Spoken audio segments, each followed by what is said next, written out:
In the last parts of our program, we make use of the state-of-the-art deep learning framework developed by Google called TensorFlow. TensorFlow works in a peculiar way, but one of its main characteristics is that it works with tensors. So, it is only right that we introduce tensors now. The mathematical concept of a tensor could be broadly explained in this way. A scalar has the lowest dimensionality and is always 1 by 1. It can be thought of as a vector of length 1 or a 1 by 1 matrix. It is followed by a vector, where each element of that vector is a scalar. The dimensions of a vector are nothing but m by 1 or 1 by m matrices. Okay. Then we have matrices, which are nothing more than a collection of vectors. The dimensions of a matrix are m by n. In other words, a matrix is a collection of n vectors of dimensions m by 1, or m vectors of dimensions n by 1.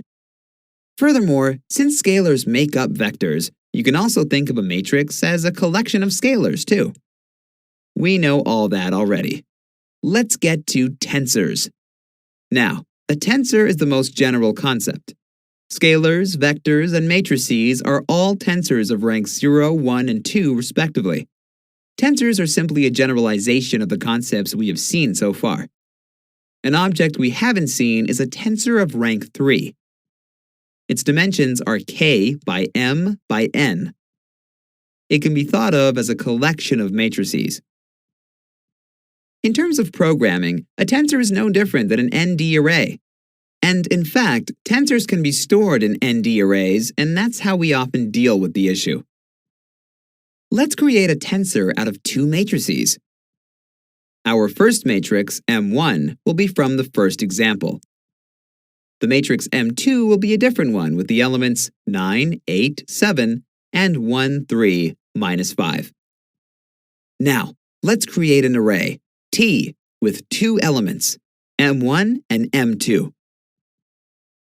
After printing T, we realize that it contains both matrices. It is a 2 by 2 by 3 object. It contains two matrices, 2 by 3 each. All right. If we want to manually create the tensor, we would need to write this line of code.